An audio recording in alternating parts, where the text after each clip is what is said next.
इन दो टॉपिक्स में जो इन कोल्ड टेम्परेचर और इन वार्म टेम्परेचर है, इसमें वो बात कर रहा है कि अडेप्टेशन कौन कौन से अवेलेबल, ठीक है, और वो अडेप्टेशन फिर वर्किंग कैसे करती हैं उसका वो जिक्र जाके फिर इधर फीडबैक में करता है। तो बेसिकली जो बात समझने की है वो ये है कि ये दोनों टॉपिक इससे रिलेटेड जरूर हैं। नीचे वाला जो फीडबैक मैकेनिज्म है, अगला जो टॉपिक है, उससे रिलेटेड जरूर हैं, लेकिन इन दोनों टॉपिक्स में वो इनिशियली बात सिर्फ और सिर्फ जो है वो अडेप्टेशन की कर रहा है। तो हम देख लेते हैं कि अडेप्टेशंस जो हैं वो कौन कौन सी हैं एनिमल्स में, क्योंकि हम इस वक्त एनिमल्स पढ़ रहे हैं, तो हम जो है वो जिक्र कर लेते हैं कि कौन कौन से अडेप्टेशंस एनिमल के पास हैं। अब इसमें जो इन वार्म टेम्परेचर तो बहुत ज्यादा अडेप्टेशन जो है वो स्पेशल नहीं है, वो सारी हम जिक्र कर चुके हैं, लेकिन कोल्ड टेम्परेचर में यहाँ से शुरू हो रहा है ऑन अ कूल डे। अब ऑन अ कूल डे में वो बता रहा है कि प्लांट की कौन कौन सी अडेप्टेशन होती हैं। Human temperature may be several degree lower in the arms and legs. मैंने आपको बताया था कि हम स्किन की तरफ ब्लड कम ले आते हैं और जो इंटरनल कैपिलरीज हैं, इंटरनल आर्टेरियोल्स हैं, उनको डायलेट करके ब्लड वहां ले जाते हैं। लेकिन एक और बात जो यहाँ समझने की है वो ये है कि जो ये सारा जो ब्लड होता है ये रोका कहाँ से जाता है, ये असल में किस जगह पर वैजो कंस्ट्रिक्शन की जाती है, मेनली हमारी बॉडी के जो टर्मिनल पोर्शंस होते हैं। और टर्मिनल पोर्शंस कौन से होते हैं? हमारे बाजू, हाथ और टांगे। आप अगर थोड़ा सा गौर करें तो अगर सर्दियों में 3 ऐसे पोर्शन होते हैं हमारी बॉडी के जो कूलेस्ट होते हैं, नोज, हैंड, फीट। इन तीनों जगहों पर स्पेशल वैजो कंस्ट्रिक्शन की जाती है और ये वैजो कंस्ट्रिक्शन करके हमारी बॉडी जो है वो वार्म ब्लड को कहाँ रखती है? अंदर। और जो कोल्ड थोड़ा सा ब्लड ठंडा हो जाता है, या फिर एक्चुअली ये तीनों पॉइंट कौन से हैं, यहाँ से सबसे ज्यादा हीट लॉस हो सकता है। तो सबसे ज्यादा हीट लॉस से बचाने के लिए फिर इन पॉइंट्स पर वैजो कंस्ट्रिक्शन कर दी जाती है। और अगर बहुत ज्यादा सर्दी हो जाए तो फिर हम हैंड्स और आर्म्स और लेग्स समेत इन जगहों को जो है वो वैजो कंस्ट्रिक्ट कर देते हैं। लेकिन जो हमारे विसरल ऑर्गन्स है, मेनली हमारे एक्सियल ऑर्गन्स जो हैं, एक्सिस पर जो ऑर्गन्स हैं, इनको डायलेट ही रखा जाता है ताकि ब्लड यहाँ पर रहे और जो बॉडी का टेम्परेचर है वो इन जगहों पर मेंटेन रहे। जैकेट वगैरह जब आप पहनते हैं तो एक्चुअली वो जैकेट वगैरह वो जो वार्म होती है वो एक्चुअली इस जगह से वार्म होती है, हमारे विसरल ऑर्गन से, क्योंकि यहाँ पर सारी हमारी हीट मौजूद होती है जो कि हीट को डिसिपेट होने से रोका जाता है। तो बुनियादी तौर पर जो वैजो कंस्ट्रिक्शन की जाती है वो टर्मिनल पोर्शन है, जिस तरह मैंने आपको बताया, हैंड्स, लेग्स और आर्म्स वगैरह, वहां पर जो है वो की जाती है constriction. Most land mammals respond to cold by raising their fur. ये एक और चीज, इसको मैंने क्या नाम दिया था पिछले लेक्चर में? जी कोई बताएगा? इसको हमने क्या नाम दिया था अपने फर्ज को रेज करने को? विलेज। नो, वो बर्ड्स में थी, वो बर्ड्स में थी, मैमल्स में नहीं थी। ये मैमल्स पढ़ रहे हैं। गूज बम्प्स, हमने नाम दिया था इनको गूज बम्प्स का, ठीक है। गूज बम्प्स का हमने नाम दिया था, जिसको हमने रोंगटे खड़े होने का नाम दिया था। तो ये जब फर अपनी जो है वो ऐसे, अगर हेयर है तो अपने बालों को अगर ऐसे ही एक दूसरे के पीछे ले आएंगे, ऐसे करके मैंने आपको फिंगर्स बनाकर दिखाई थी, तो उसमें क्या था कि जितने ज्यादा बाल खड़े होंगे उतना ही ज्यादा हीट का ब्लैंकेट मोटा होता जाएगा। और जब वो ब्लैंकेट मोटा होता जाएगा तो जो हीट है वो हीट लॉस कम से कम होता जाएगा। अब ये जो है वो humans mostly rely on a layer of fat just insulating beneath the skin. हाँ ठीक है, ये एक और बात है, लेकिन इसमें एक बात और भी है जानने की, सॉरी, एक बात और भी है कि ह्यूमन जो है उसके पास तो बड़ी थिन सी वो होती है फैट की लेयर। यहाँ पर वो बात कर रहे हैं marine mammals such as whales and seals inhabit much colder water than their body temperature have a very thick layer of insulating fat called blubber। अब इसकी डेफिनेशन अक्सर आ जाती है, यहाँ पर डेफिनेशन अक्सर आ जाया करती है कि व्हाट इज ब्लबर, ठीक है। शुरू में जब मैंने पढ़ाना शुरू किया ना, शुरू की क्लासेस जब मैंने ली, उस वक्त एक दफा ना डेफिनेशन आ गई कि व्हाट इज ब्लबर। मैं परेशान था यार, ब्लबर तो फर्स्ट ईयर में दिया हुआ है, सेकंड ईयर के पेपर में क्यों आया? तो उसके बाद फिर जाकर मुझे एक बच्चे ने बताया कि सर ये यहाँ मौजूद है डेफिनेशन। वो शुरू में किताब भी याद नहीं थी उस तरह से, तो वो जो डेफिनेशन है वो अब फिर अब जहन में आई, तो मैं बच्चों को बताया करता हूँ कि ये डेफिनेशन आ जाती है, आपसे पूछ ली जा सकती है, ठीक है। तो ये एनिमल्स की कोल्ड टेम्परेचर में है। फिर नॉन शिवरिंग थर्मोजेनेसिस में एक बड़ी इंपॉर्टेंट चीज लिखी है, ये देखें, सम मैमल्स पोजेस ब्राउन फैट। सबसे पहले मुझे बताइए नॉन शिवरिंग थर्मोजेनेसिस क्या था? जी, नॉन शिवरिंग थर्मोजेनेसिस क्या चीज थी?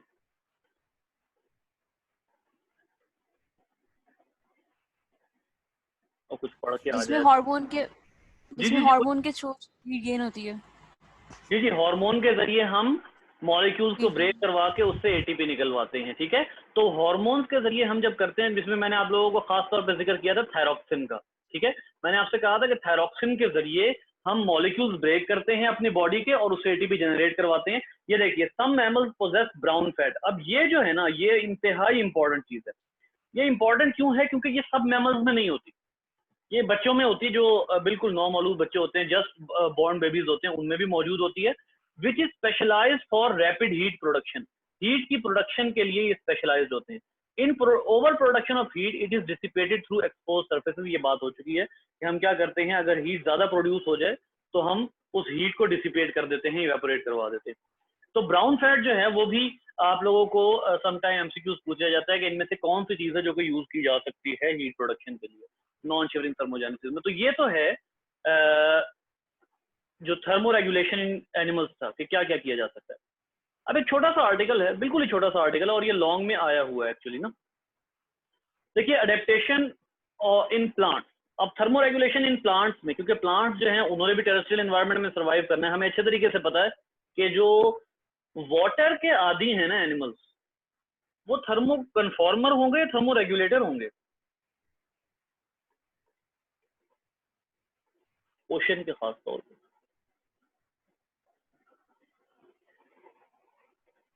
पानी का टेम्परेचर चेंज होता है बहुत ज्यादा? No sir. पानी का टेम्परेचर बहुत ज़्यादा चेंज नहीं होता, ख़ास तौर पे ओशन का टेम्परेचर जो है वो बहुत ज़्यादा चेंज नहीं होता।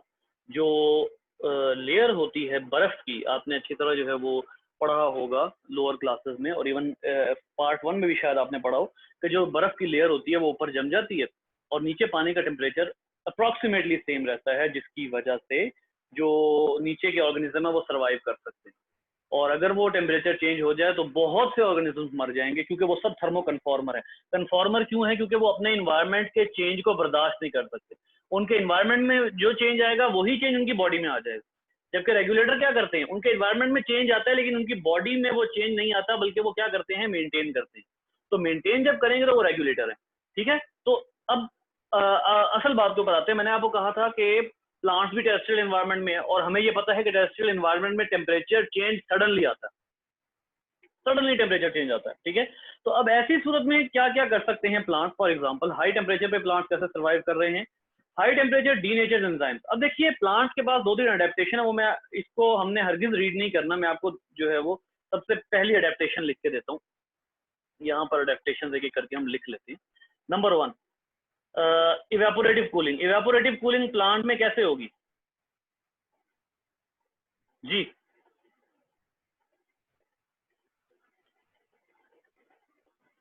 कैसे होगी प्लांट में इवेपोरेटिव कूलिंग? जरा जल्दी से बताइए sir. Transpiration. Yes, evaporative cooling जो है, इवेपोरेशन एक्चुअली जिस भी पोर्शन से इवेपोरेशन हो रही है प्लांट के, वो ट्रांसपायरेशन है। हमें अच्छे तरीके से पता है, फर्स्ट ईयर में ट्रांसपायरेशन के आर्टिकल में हमने 3 टाइप्स की ट्रांसपायरेशन पढ़ी हुई है: स्टोमेटल ट्रांसपायरेशन, लेंटिकुलर ट्रांसपायरेशन और क्यूटिकुलर ट्रांसपायरेशन। ये तीनों टाइप्स ऑफ ट्रांसपायरेशन जो है वो प्लांट का वाटर लॉस तो करती हैं, लेकिन उसके साथ साथ इसको आप क्या कहते हैं, इसको आप, एक तो जैसे शोएब ने कहा, इसको आप ट्रांसपायरेशन के नाम से जानते हैं, और दूसरा इसको आप जानते हैं बाय द नेम ऑफ ये स्वेटिंग। इवेपोरेटिव कूलिंग जो है, इसी को आप स्वेटिंग भी कहते हैं, ठीक है। जो स्वेटिंग है वो इवेपोरेटिव कूलिंग कहलाती है। तो अब आप इसमें देख लीजिए कि प्लांट की पहली जो अडेप्टेशन है वो यही है कि प्लांट इवेपोरेटिव कूलिंग करेगा, और इवेपोरेटिव कूलिंग करके अपने पार्ट्स को क्या कर लेगा, ठंडा कर लेगा, ठीक है। ये तो तब की बात है जब उसको वाटर अवेलेबल है, जब उसका वाटर एक खतरनाक हद तक नहीं गिर गया, ठीक है।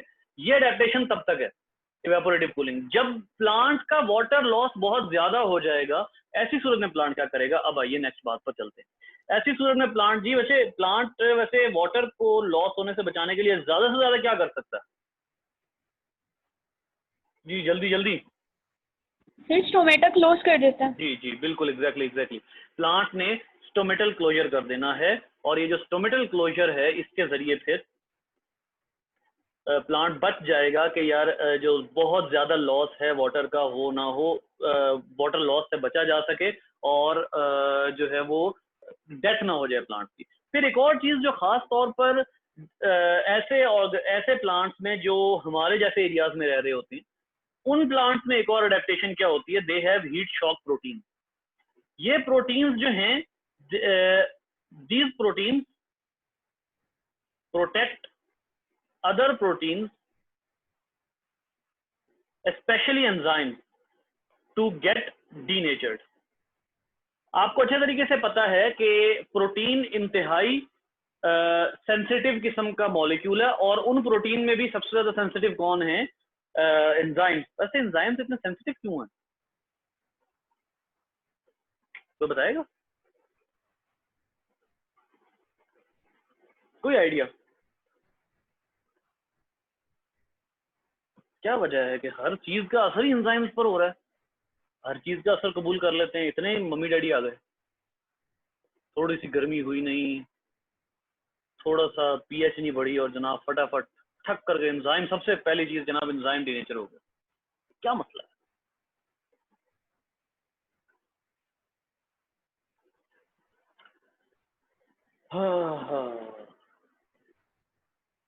एक चीज आपने पढ़ी हुई है structural classification, primary structure, tertiary structure, primary, secondary, tertiary, quaternary, ठीक है। और एक चीज आपने पढ़ी हुई है फंक्शनल क्लासिफिकेशन। कौन कौन सी थी वो? दो तरह की क्लासेस थी ना सेकंड चैप्टर।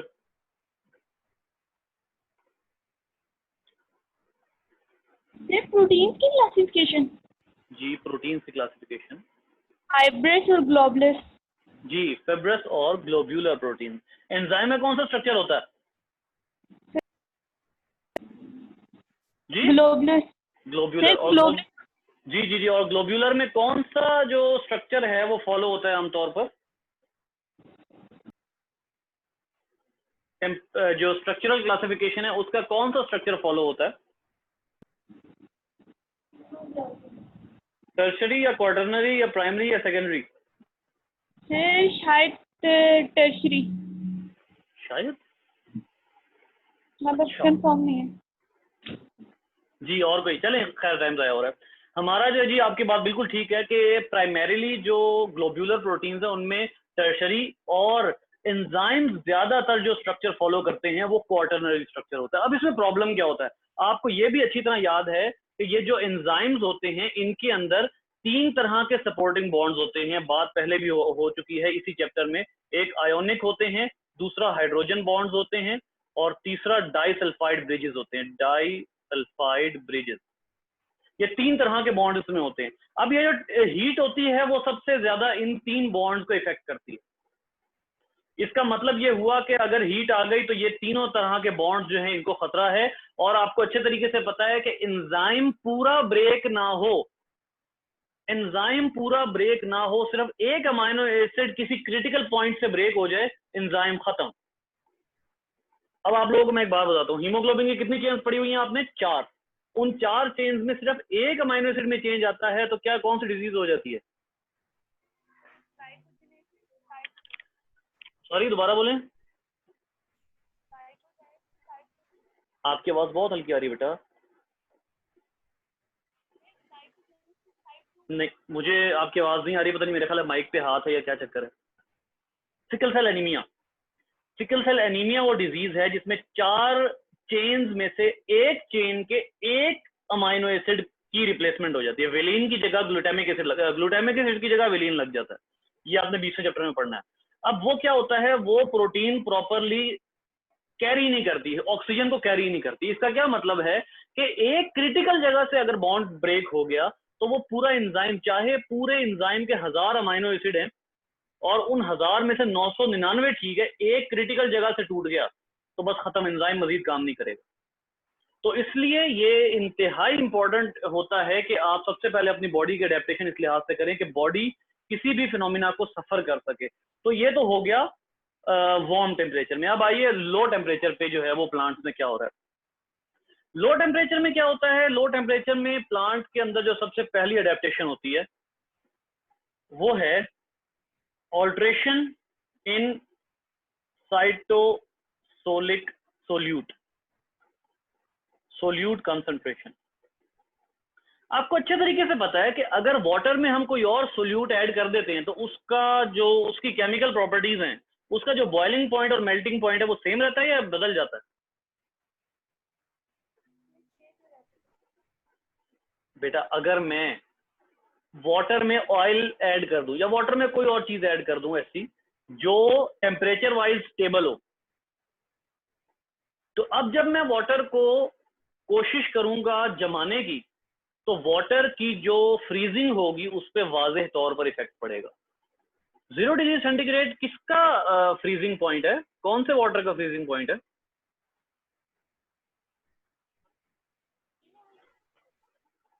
लला आपके माइक पे कोई इशू है बेटा, या मेरे पास कोई इशू है, मुझे नहीं समझ आ रही, मुझे आपकी आवाज नहीं आ रही। हल्की सी आवाज आती है कि शायद आप बोल रही हो लेकिन आवाज पहुंच नहीं रही थी इतना। मैं जो है वो इसको कंटिन्यू करता हूँ। प्योर वाटर जो होता है ना, उसका मेल्टिंग और बॉइलिंग पॉइंट वो होता है जो हमें पता है आमतौर पे, वरना मेल्टिंग और बॉइलिंग पॉइंट हमारे वाटर के आमतौर पर एग्जैक्ट वो नहीं होते जो हमें प्योर वाटर के पता है। ठीक है, तो इस लिहाज से जब आप देखेंगे तो प्लांट, जब आप वाटर में कोई प्लांट के वाटर में, अब प्लांट क्या करता है, प्लांट अपने साइटोप्लाज्म में मौजूद वाटर में क्या ऐड कर देता है, प्लांट ऐड कर देता है अनसैचुरेटेड फैट। और अनसैचुरेटेड फैट्स जो हैं इनका क्या फीचर है जी, को जल्दी से बताएगा मुझे। अनसैचुरेटेड फैट, हरी अप जल्दी से।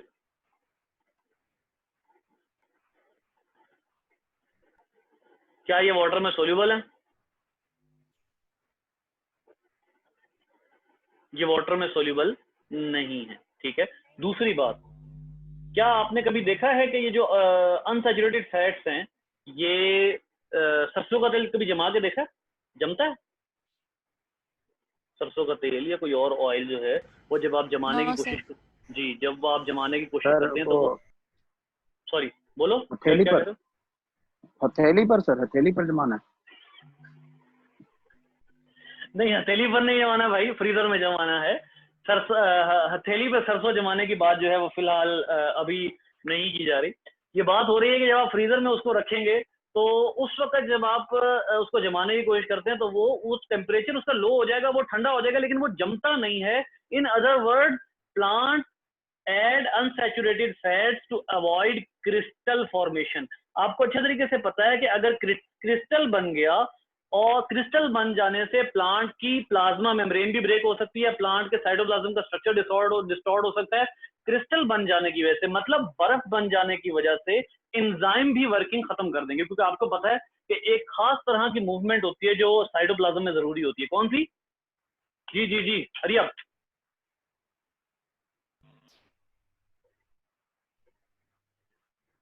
लाला आई एम सॉरी, मुझे बाकियों की आवाज आ रही है, आपकी नहीं आ रही। अब कोई आपकी तरफ इशू आ रहा है। आपका आंसर यकीनन ठीक होगा लेकिन मुझे अभी तक पहुंचा नहीं। मैंने सवाल क्या था? हाँ हाँ, वो सवाल ये था कि जो साइटोप्लाज्म है उसकी मूवमेंट, स्ट्रीमिंग मूवमेंट आपने पढ़ी हुई है, साइक्लोसिस। साइक्लोसिस के नाम से आपने साइटोप्लाज्म की मूवमेंट पढ़ी हुई है। अब अगर, और जितनी मूवमेंट होती है ना साइटोप्लाज्म में, जितनी मूवमेंट होती है, मॉलिक्यूल्स की मूवमेंट है, रिएक्शन हो रहे हैं, कुछ हो रहा है, वो सारी की सारी मूवमेंट किसकी वजह से होती है? स्ट्रीमिंग मूवमेंट ऑफ साइटोप्लाज्म, मतलब साइक्लोसिस। ठीक है, इस वजह से जो है वो मूवमेंट होती है। अब अगर क्रिस्टल बन जाएगा, क्रिस्टल्स बन जाएंगे तो जो साइक्लोसिस है यानी स्ट्रीमिंग मूवमेंट है वो खत्म हो जाएगी। इसका अंडरस्टूड मतलब क्या है कि जब साइक्लोसिस खत्म हो गई तो अंदर का सारा स्ट्रक्चर खराब हो जाएगा, कोई मेटाबॉलिज्म नहीं हो सकेगा, सेल डेड हो जाएगा और अल्टीमेटली प्लांट डेड हो सकता है। तो इसका एक जरिया तो ये है भाई कि जो साइटोसोल का सोल्यूट है उसके अंदर अनसैचुरेटेड फैट ऐड कर दो। अनसैचुरेटेड फैट का क्या फायदा है कि ये मेल्ट बहुत जल्दी होती है लेकिन फ्रीज नहीं होती, और ये वाटर के कैरेक्टर्स को ऑल्टर कर लेगी, मतलब वाटर जो है वो क्रिस्टल नहीं बनाएगा। फिर एक और चीज आप लोगों को बड़ी इंटरेस्टिंग यहाँ पर बताता हूँ मैं, वो लिखता है freezing temperature causes ice crystal formation, the confinement of ice crystal formation around cell does not affect plant. ये बड़ा इंपॉर्टेंट किस्म का सेंटेंस यहाँ पर वो लिख रहा है। वो कहता है कि अगर तो प्लांट के ईसीएफ में बन जाती है ना, अगर प्लांट के ईसीएफ में क्रिस्टल बन जाए फिर खैर होती है, फिर सेल नहीं डेड होते। असल में किसको बचाना है? आपको अच्छे तरीके से पता है कि हर ऑर्गेनिज्म ने असल में सेल को बचाना, असल में सेल को डेड नहीं होने देना, ईसीएफ जितना मर्जी डैमेज हो जाए। और ये जो प्लांट्स वगैरह होते हैं ना, इनके अंदर ये एबिलिटी होती है कि ये एक खास टाइम पीरियड में चले जाते हैं जिसको आप कहते हैं डोरमेंसी, जिसको आप कहते हैं डोरमेंसी।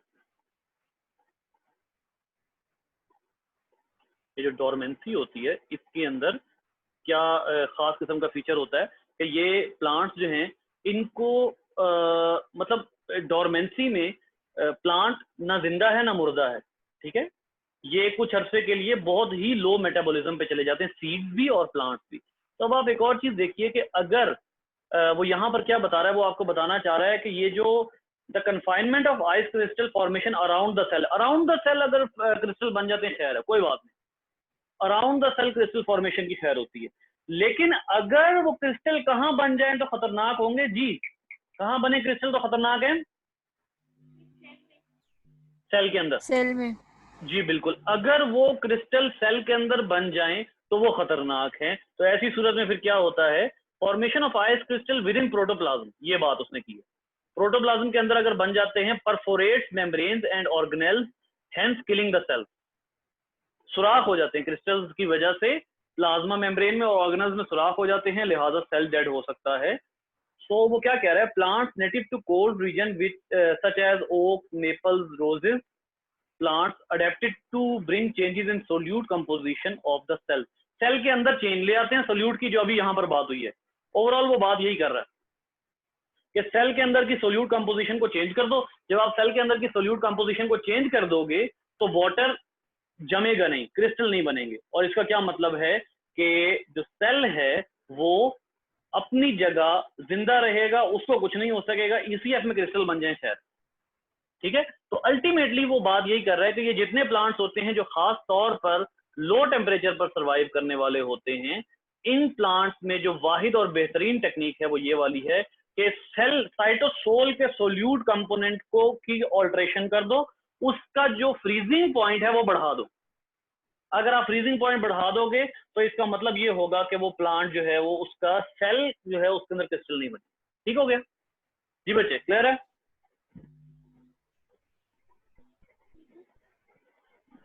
लैला सर ये पॉइंट रिपीट कर दें कि किस तरह फ्रीजिंग पॉइंट बढ़ाने से किस तरह वो हो जाएगा।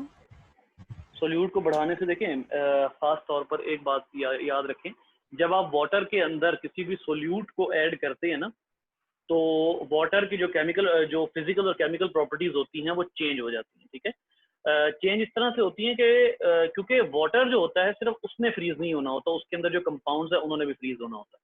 अब अगर आप वाटर में कोई ऐसी चीज ऐड कर देते हैं जो फ्रीज ना हो रही हो, खास तौर पर अनसैचुरेटेड फैट, तो ऐसी सूरत में क्या होगा, अब देखें आपको ये बात भी अच्छी तरीके से पता है कि वो इनसोल्यूबल है, फैट्स जो है वो इनसोल्यूबल है। जब आप टेम्परेचर को बहुत लो कर देते हैं तो वो इनसोल्यूबल फैट जो है वो फ्रीज नहीं होती, उसके फ्रीज ना होने की वजह से वाटर के फ्रीजिंग टेम्परेचर में भी खासा फर्क पड़ता है और वाटर का फ्रीजिंग टेम्परेचर 0 से नीचे आ जाता है, मतलब माइनस में चला जाता है, -10 -15 तक भी जो सेल्स हैं वो उनके अंदर क्रिस्टल फॉर्मेशन नहीं होती। तो इसका मतलब ये होगा कि जब आप सोल्यूट की कंसंट्रेशन बढ़ा देंगे, किसी ऐसे सोल्यूट को वाटर में ऐड कर देंगे जो जल्दी फ्रीज नहीं होता, तो वाटर भी उसके साथ फ्रीज नहीं होगा। ये जो है ये आप जो है वो पढ़ के आए हैं कि सोल्यूट ऐड करने से वाटर की जो प्रॉपर्टीज होती हैं, physical properties, chemical physical properties, उसमें फर्क पड़ता है। ठीक है, तो यही रूल जो है वो प्लांट यूज कर रहे हैं। और खास तौर पे वाटर प्लांट के सेल के अंदर का वाटर किसका सहारा ले रहा है, इनसॉल्युबल अनसैचुरेटेड फैट, जो कि जमते नहीं। ये मल्टी अनसैचुरेटेड होते हैं, मतलब इनमें 2-2 3-3 4-4 डबल ट्रिपल बॉन्ड्स होते हैं, तो जिसकी वजह से ये जमते नहीं। ठीक है, सर एक और बात पूछनी थी, प्रोटोप्लाज्म में न्यूक्लियस साइटोप्लाज्म इंक्लूड होता है ना?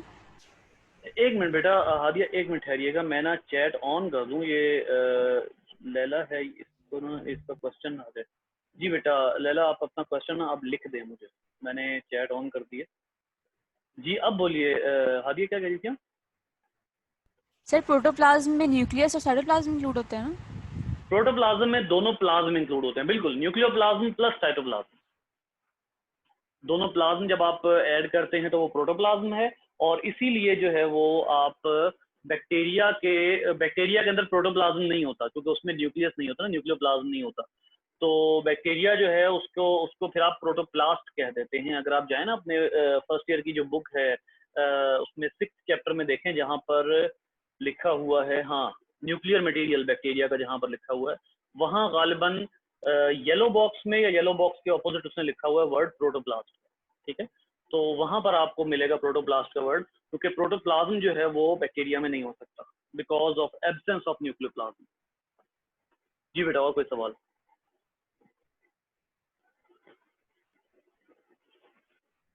जी, तो आमतौर पर ना कॉलेजेस में या वैसे ना कॉलेज में हमें मिला करते हैं 80 मिनट का लेक्चर मिला करता है, जिसमें हम 2 हफ्ते में या 2.5 हफ्ते में ये चैप्टर कंप्लीट करते हैं। उसके कंपैरिजन में अगर देखा जाए तो उस लिहाज से हमने ठीक स्पीड पे, लेकिन वैसे हमने बहुत स्लो स्पीड पे ये चैप्टर कंप्लीट किया। तो अब मेरी आपसे गुजारिश है कि अब हम लोगों ने खासा वेट कर लिया, तो क्योंकि अब इस सेशन में आप लोगों की क्लास में मजीद लोग ऐड नहीं होने। अब जो भी बच्चे ऐड होंगे वो नेक्स्ट क्लास में ऐड होंगे, जो भी बनेगी सेकेंड ईयर की। सो हम जो है वो अब क्या करेंगे कि अब हम स्पीड से चलेंगे। नेक्स्ट जो चैप्टर है वो सपोर्ट एंड मूवमेंट्स है, और इसमें ये चैप्टर जो है वो खासा लेंथी चैप्टर है, लिहाजा हम कोशिश करेंगे कि इस पर बहुत ज़्यादा टाइम नहीं लगाना। 1-2 टॉपिक्स हैं जिन पर टाइम लगाने की बात होती है, उसके अलावा जो है वो ज़रूरत नहीं होती। तो ये देख लें।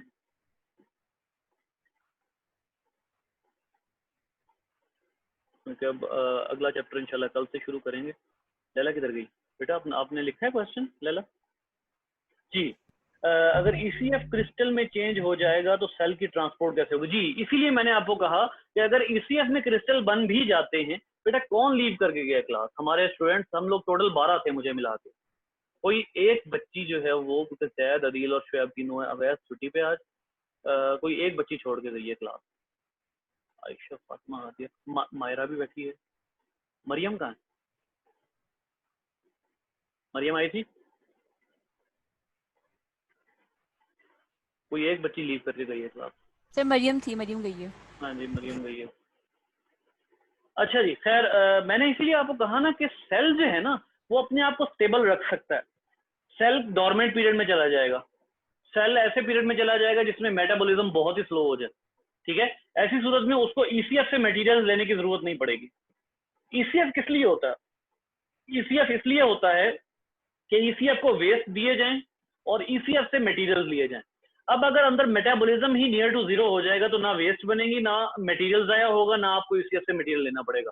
हाँ, लेकिन क्रिस्टल बनने का भी ये मतलब नहीं है कि 100% ट्रांसपोर्ट रुक जाएगी, किसी ना किसी हद तक। हाँ, अगर प्लांट में पूरा ही क्रिस्टल बन जाता है, फर्ज करें ECF क्रिस्टल बन गया सारा, तब भी सेल जिंदा रह सकते हैं। क्यों?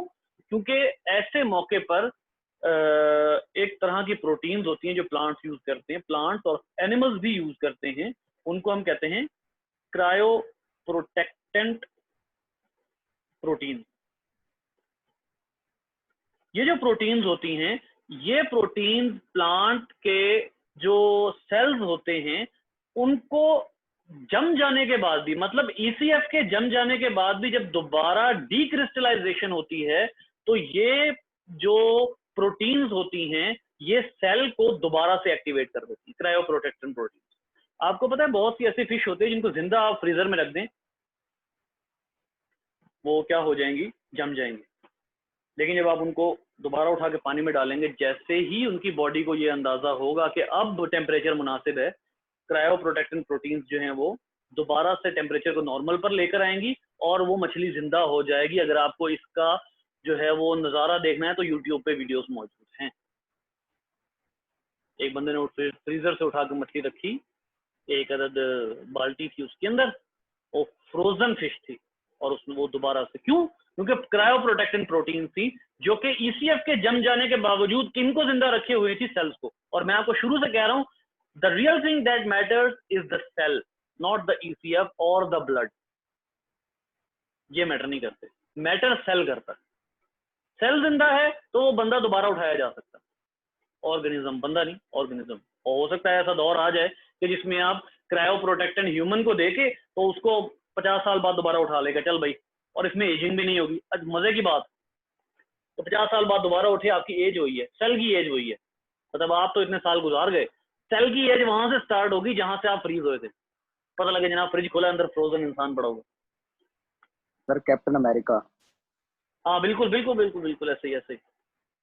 ये अच्छा मैं आपको बताऊं, ये इसमें दो चीजें जो है ना, वो ये जो आपके है क्या नाम, अवेंजर्स की या जितने भी उन्होंने मार्वल्स की बनाई है, दो चीजें इसमें खास तौर पर गौर करने वाली हैं। एक, एजिंग को या बड़े अरसे बाद दोबारा जागने की ख्वाहिश, ये एक बहुत ज्यादा साइंसदान इस पे वर्किंग कर रहे हैं। और दूसरा टाइम ट्रेवल, ये जो आखिरी पार्ट में उन्होंने दिखाया टाइम ट्रेवल, क्वांटम जो थ्योरी के जरिए जो इन्होंने दिखाया, क्वांटम्स में चेंज हो जाते हैं, ये बकायदा। और आप लोगों को अच्छी तरह याद होगा, मैंने पिछले दिनों एक पोस्ट शेयर की थी कि क्वांटम जो है वो क्वांटम थ्योरी के जरिए और क्वांटम टेक्निक्स के जरिए इन्होंने टाइम को बहुत नैनो सेकेंड के लिए रिवर्स किया। मतलब इस हद तक कामयाबी मिल गई है। तो वो जो इन्होंने एक थ्योरी उसमें या एक आइडिया दिया है उस एक मूवी में, एक ये वाला जो मैं अभी जिक्र कर रहा हूँ और एक वो, ये सिर्फ ये महज आइडियाज नहीं है, ये असल में वो चीजें हैं जिसपे वर्किंग करके दिखाई जा सकती है। ये जितनी भी साई-फाई मूवीज है ना, साइंस फिक्शन मूवीज आपको मिलती हैं, ये एक्चुअली ऐसे नहीं बनाई जाती। ये कुछ दिमाग में चल रहा होता है या जो हो चुका होता है वो बनाई। अब ये जो थी बड़ी जबरदस्त मूवी थी जिसने बहुत ही वो अंत में के रखी थी IMDb पे, इंटरस्टेलर, वो मूवी जो है वो एक प्रॉपर उनकी थिंकिंग है, और उस मूवी के मुताबिक वो जो उस वार्म होल को वो समझते हैं, वो उसको जो है वो कभी ना कभी अमली जामा जरूर पहनाएंगे। ये जो है वो अपना उनके आइडियाज ऑलरेडी होते हैं। साई-फाई मूवीज कोई भी डायरेक्टर अपनी तरफ से नहीं बना सकता, ये बात याद रखें। किसी भी डायरेक्टर का साइंटिफिक इतना माइंड नहीं होता जब तक वो इनसे हेल्प नहीं ले लेता। खैर हमारे पास अभी 4 में बड़ा टाइम है। अच्छा जी, the protection of animal internal environment from the harms of fluctuations is the which of the following, किसकी डेफिनेशन है भाई? ऑस्मोरेगुलेशन। क्या कह रही है? Homeostasis sir. होम्योस्टेसिस। सॉरी जी, इसकी है होम्योस्टेसिस। उसके बाद है the category of plant that has adaptation of small and thick leaves to limit water loss are,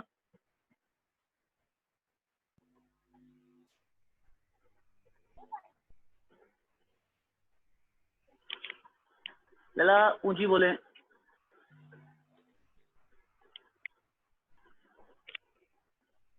चलें, मैं अज्यूम कर रहा हूं कि आपने जीरो फाइट्स कहा है, ठीक है। The environment where the animals produce large volume of diluted urine. हाँ भाई, जल्दी से। ऐसा एनवायरमेंट जिसमें डाइल्यूटेड यूरिन पैदा किया जा रहा है, वो कौन सा एनवायरमेंट है? Hypotonic, hypertonic, isotonic. बहुत मजे का है भाई, ये बहुत जबरदस्त एमसीक्यूज है। डाइल्यूट यूरिन कब प्रोड्यूस, अच्छा चलें पहले मुझे बताएं डाइल्यूट यूरिन कब प्रोड्यूस किया जाएगा। एमसीक्यूज को प्रॉपर्ली फिल करते हैं, बहुत मजे का एमसीक्यू है। शायद कुछ बोला तुमने और माइक ऑन करके बंद कर दिया। सर जब वाटर की कमी हो। डाइल्यूट यूरिन प्रोड्यूस किया जाएगा, खुदा द खौफ का एवेक। ओ एक्सेस वाटर। जी बिल्कुल, जब आपकी बॉडी में एक्सेस वाटर होगा तो डाइल्यूट यूरिन बनाया जाएगा। अच्छा, तो एक्सेस वाटर कब होगा? जब बाहर भी एक्सटर्नल एनवायरनमेंट में भी एक्सेस वाटर हो। तो इसका क्या मतलब है? The environment where the animals produce large volumes of diluted urine is hypotonic aquatic. Terrestrial में तो हो ही नहीं सकता। आइसोटोनिक एक्वेटिक, एक्वेटिक एनवायरनमेंट कभी आइसोटोनिक होता ही नहीं, याद रखिए। आइसोटोनिक, शार्क अपने आप को आइसोटोनिक कैसे बनाती है? शार्क अपने आप को आइसोटोनिक बनाती है यूरिया के जरिए, ना कि सॉल्ट के जरिए, ठीक है, ये नहीं हो सकता। हाइपरटोनिक एक्वेटिक में आप डाइल्यूट यूरिन नहीं भेजेंगे। हाइपरटोनिक एक्वेटिक का मतलब है बाहर वाटर से ज्यादा क्या हुए हुए हैं, सॉल्ट। तो आपको क्या जो है वो सेव करके रखना है, वाटर सेव करके रखना है। और वाटर अगर सेव करके रखना है तो आप डाइल्यूट वाटर बाहर नहीं भेज, डाइल्यूट यूरिन बाहर नहीं भेज सकते।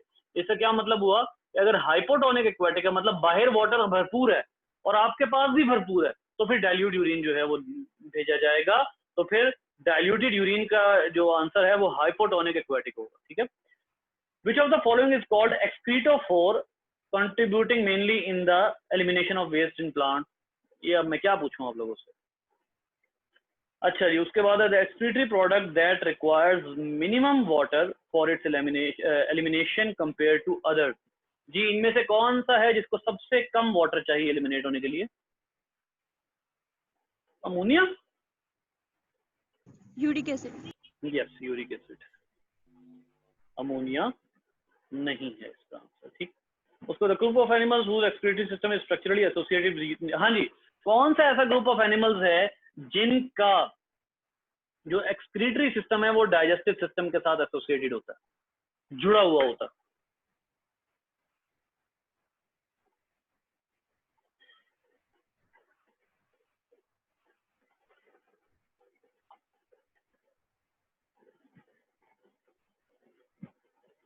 Urine from kidney to urinary bladder, ये आ जाएगा यूरेटर। टाइम कम है इसलिए जल्दी जल्दी करें। उसके बाद the metabolic waste that are ingested into the body and must be removed, जी ऑल ऑफ दीज।